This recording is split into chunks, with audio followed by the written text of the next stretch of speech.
Good afternoon, everyone. I'm going to start with a quick formal introduction of Uri. Uri is a man of many titles. He's an entrepreneur, disruptor, investor, public speaker, and recently the author of the book, Fall in Love with the Problem, Not the Solution. He's a two-time unicorn builder, which is the term referring to companies with valuation of over $1 billion. Uri is famously known as the co-founder of Waze, the world's largest community-based driving, traffic, and navigation app, which Google acquired for $1.15 billion in 2013, the biggest amount ever paid for an app up until that time. Not too many people know. Get ready for another one. Not too many people know that Uri was an investor and board member at a company called MoveIt, which is an app that helps with public transit data and route planning, nicknamed Waze of Public Transportation, it was acquired by Intel for $1 billion in 2020. Full disclosure, Uri and I know each other since the mid-90s. We used to work together at Converse Technology, and we kept in touch over the years. And in 2008, I got a phone call from Uri. Before he founded Waze, he asked for my advice. I'll let him decide if you want to share what I told him on that phone call. But I think the rest is history. Alan Uri. So thank you, and David is right. I actually called him in 2008, or actually maybe even just before I started Waze, and I asked his point of view because at the time he was working at Network in Motion, which was doing mobile navigation, and he told me what I've heard so many times: this will never work, right? And that was, and he explained why it wouldn't, right? And by the way, that's what I heard from the nice guys, right? The lesser, nicer guys, they would say, this is the stupidest idea that I ever heard.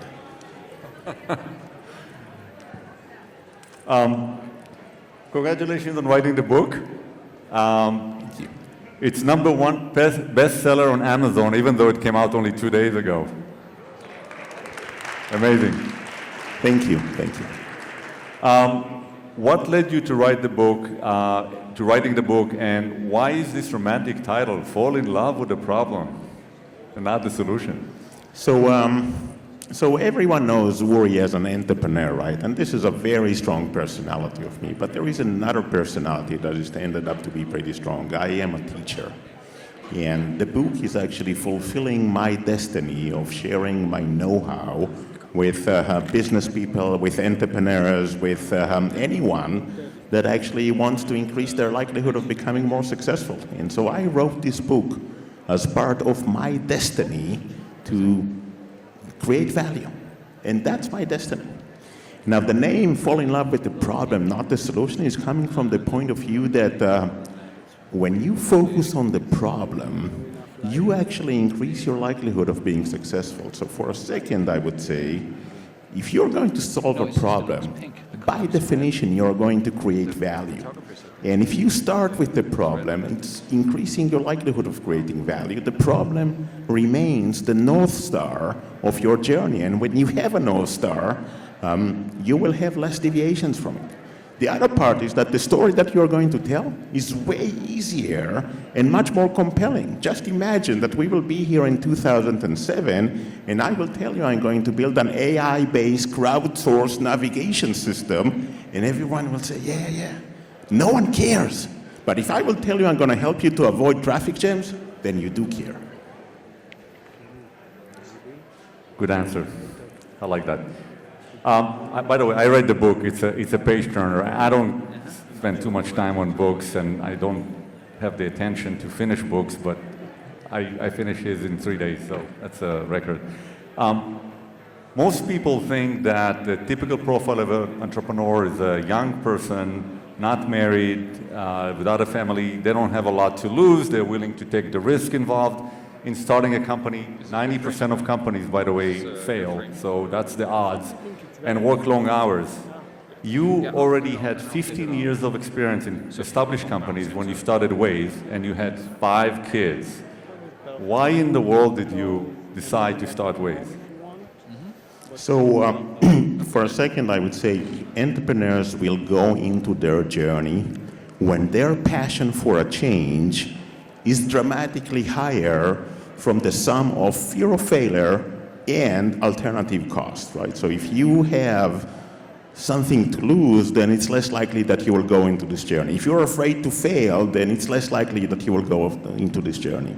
In my case, the passion was so great that it overcome everything else, right? And decided that this is my mission. I'm going to help drivers to avoid traffic jams. And this is mainly because I hate traffic jams.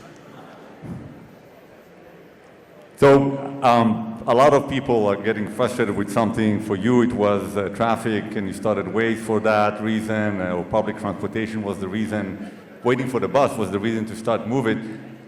Everyone in this room has a frustration during the course of their day, but very few, if any, decide to start a company to fix their problem. So you mentioned that as something that where the benefit outweighs the risk, and that's what drives you to make that decision. Is there anything else that you would say an entrepreneur, somebody who is an entrepreneur in their nature would be required to start a company? So, entrepreneurs have a different attitude towards risk. They actually fall in love with their mission, with their problem. And when you are in love, the good news is that you don't listen to anyone else. The bad news is that you don't listen to anyone else, right? But you actually have to be in love in order to go into this journey, because this is going to be a long roller coaster journey of failures, right? So 3 definitions of that. Long, it's way longer than we think it is. And we tend to think that, okay, this is overnight. It's not overnight. It's a matter of years. And in particular, the longest part is that you have no traction, and this is like you are in the middle of the desert. There is nothing that is actually working, and it's the mission and the team that you have that is going to help you to cross that desert. The roller coaster journey, there are ups and downs, and look, all the businesses in the world have ups and downs. But the frequency of those in a startup, that could be a few times a day. I think that I owe the best description for that to Ben Horowitz from Andreessen Horowitz venture firm. And before that, he used to be a CEO of a startup, and he was asked whether or not he was sleeping well at night as a CEO of a startup. And he said, oh yeah, I slept like a baby. I woke up every 2 hours and cried. And that's really the reality. The most important part is that this is going to be a journey of failures. We would like to think that we know exactly what we are doing. But we are actually trying something new that no one did before. And so we're trying multiple things. And we're trying one thing, it doesn't work, we're trying another thing, and eventually we will find something that does work. But if you realize that this is a journey of failures, then 2 critical conclusions. Number 1, if you're afraid to fail, then in reality you already failed because you're not going to try. Number 2, and this is even more important, the faster that you fail, you actually buy yourself more time for another experiment, another attempt, another version, another take on it. And this is what is eventually going to make you successful, because if you are going to build a product and wait for ages until it's ready and only then launch that, someone else right now is building a product, testing that on the market telling them this is not good enough, but they are improving and improving and improving, they will win the market. Good enough, the biggest enemy of good enough is perfect. You don't need to be perfect in order to win the market. You need to be good enough. Let's talk about disruption. Disruptive innovation is a term coined by a Harvard professor named Clayton Christensen in his book, The Innovator's Dilemma. He refers to this process in which a new product starts to become popular enough to replace an existing product. In your book, you state that organizations that want to disrupt simply cannot do this from within. Why is it hard for organizations to disrupt themselves? And if you can use as an example, why couldn't Blockbuster come up with the idea behind Netflix? So So look, at the end of the day, disruption means change in the market equilibrium. So there is a shift in the behavior that ended up with a different market equilibrium. And in many cases, when you look at the history, the starting point for disruption is the statement, whatever we are currently doing is wrong. Now, if I'm alone in the room and there is no one in the neighborhood, I have a hard time to tell myself that I'm wrong. Organizations basically cannot tell themselves that they are wrong. And they need someone else to show them. And in most cases, this is going to be too late. So you look at the history and you realize that most of the disruptions happen by newcomers, someone, either an entrepreneur or someone that came into a market and basically said, I'm going to play it differently. And so this is the essence of entrepreneurship. By the way, you mentioned Netflix and Blockbuster. Netflix CEO came to the Blockbuster CEO twice and asked them to acquire them. And they said no. In their management meeting, what they said, whatever they can do, we can do better. Now, at the end of the day, they might be right, but they simply didn't do it. Let's talk about what everyone in this room would like to hear is the acquisition of Waze by Google. When Google acquired Waze, the company had 1 million in revenue and only 55 million users. Today, as a division of Google, Waze has 300 million in revenue and 1 billion users. Any regrets about selling Waze too early? And in general, how does an entrepreneur decide when is the right time and what's the right amount of money to sell their company for? So, if you're going to take one thing away from this, actually, I need you to take two things. Number one, my book will be actually available later on 6 o'clock before the plenary session. Number two, at the end of the day, there are right decisions or no decisions. Because when we make a decisions, we don't know what it would be like if we will choose a different path, right? So if you would ask me if Waze today would be worth more than $1.1 billion, absolutely yes. But would we get where it is today without that decision? That we don't know. The same way that Google struggled at their beginning of their journey, right? We don't think of Google as a company that struggled, but they did. And so they went to Yahoo and asked Yahoo to acquire them for $2 million. 2 million, not 2 billion, not 2 trillion, 2 million.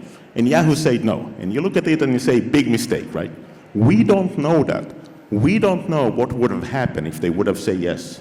And this is something that we need to remember. When we make a decision, by definition, it is the right decision. When I was young, I actually, had an intersection that I needed to choose between two different paths. And I came to my dad and asked him. And he said, you know what? He reached out to his pocket, get a coin out, and said, I'm going to flip the coin. And before the coin drops, you're going to make the decision. In many cases, we have the gut feeling we know what is the right decision. We're looking for confirmation. The coin will drop. And that's your confirmation. One of the things that are really One of the things that I really liked reading in the chapter where you talk about the acquisition of Waze by Google is the passion with which you talk about how all the employees of the company benefited from this acquisition financially, even more passion than when you talk about what it meant for you. And then I read that one of the conditions to sell the company to Google was that they will keep the company and the employees in Israel. Your loyalty to the employees is just amazing to read about. Tell us about why was it so important to you? So now I'm going to answer your previous question. So if you are building a startup and there is an opportunity to sell, then ask yourself 3 questions, right? Is that going to be a life-changing event for you? If it is, then start thinking about it positively. If it's not, then keep on building, right? Second question, is that going to be a life-changing event for your team, for all the employees that build this company with you? And if it is, then start thinking about it positively. If it's not, then in the negotiation, make sure that it is, because they actually built all this value over the years. And in the same way that you're going to celebrate, they should be celebrating even more. And so 100%, 100% of the Waze employee actually had equity in the company, and 75% of the employees become millionaire overnight. All right, before we get off the stage, I got a very quick series of questions for you. Who was the former Israeli prime minister that interviewed for the position of CEO of Waze and got rejected? I was running the company at the beginning, and after a year or something, I decided that I need someone that is going to be better in the execution. And the top two candidate was Noam Bardin, that ended up to be the CEO of Waze, and Naftali Bennett, that ended up to be the prime minister of Israel. So I think that I choose right for Israel and for Waze. A lot of people here from Los Angeles. I want to ask you about a notorious event in the history of traffic in Los Angeles called Carmageddon. What was Carmageddon, and what role did Waze play in helping that problem? So I think it was maybe 2009. Carmageddon was the shutdown of the 405 highway, the busiest highway in the nation. And Waze was actually reporting the traffic conditions in the entire Los Angeles areas at ABC, and that actually triggered one of the growth engines that we had later on in the US. What was Tim Cook Day? Apple Maps was announced. Tim Cook announced Apple Maps, and basically that turned out to be not good enough, which is not surprising. And a lot of people were frustrated, and then about a week later, Tim Cook came on stage and said, "We are sorry, Apple Maps is not good enough, please use Waze." Who referred to Waze as a toothbrush model? So toothbrush model, something that we actually use twice a day, and this is one of the most important things about Waze, is that the frequency of use is high. And Larry Page, actually, in Google, when he looked at Waze, he said, "This is a toothbrush model, twice a day, I like that." Who is the famous person that referred to your book as the Bible of entrepreneurship? So Steve Wozniak, co-founder of Apple, wrote the foreword to my book, and he called that the Bible for entrepreneurship. Before that, he actually told me, "I wish I had that when I started."